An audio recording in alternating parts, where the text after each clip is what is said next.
Notre position sur cette proposition de loi n'a pas changé. Nous considérons que, vu la situation sociale des locataires et le contexte inflationniste, un gel des loyers est absolument nécessaire si nous voulons éviter de faire exploser cette bombe sociale dont le ministre du Logement parle régulièrement.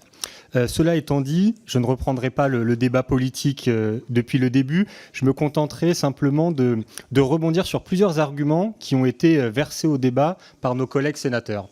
Premier argument que j'ai considéré comme pertinent, les sénateurs nous ont rappelé que, contrairement à la première hausse de l'IRL votée en juillet dernier, celle-ci n'était pas accompagnée d'une hausse des APL.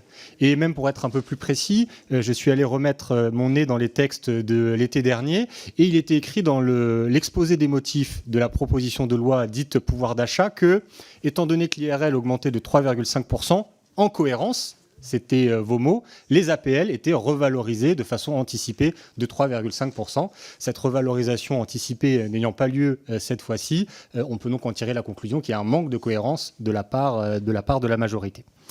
Deuxième argument des sénateurs que je vais reprendre, c'est la critique plus large de la politique du logement du gouvernement.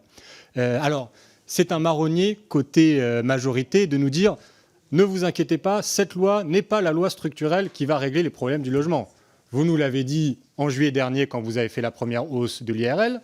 Vous nous l'avez dit quand Monsieur le Président Kasbarian a fait voter sa loi facilitant les expulsions locatives.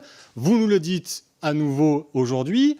Vous nous l'avez dit aussi quand vous avez repoussé la proposition de loi d'encadrement des meublés touristiques. Enfin bref, avec vous, ce n'est jamais le moment de traiter structurellement la question du logement, mais c'est en revanche toujours le moment de faire des lois qui prennent le sujet par le petit bout de la lorgnette, mais qui ont toujours un point commun, c'est de fragiliser et d'affaiblir les locataires. Donc permettez-moi de signaler cette faiblesse dans votre politique. Et puis enfin, pour conclure mon propos, je rappellerai une chose, c'est que si nous sommes dans cette situation un peu compliquée du point de vue du calendrier législatif, c'est la responsabilité de l'impréparation du gouvernement. Voilà, qui n'a pas été capable de se rendre compte suffisamment à l'avance que les effets de la loi pouvoir d'achat prenaient fin à la fin de ce mois, alors que nous-mêmes, côté NUPES, voilà plusieurs mois que nous déposions des propositions de loi demandant le gel des loyers et que nous avions anticipé cette situation.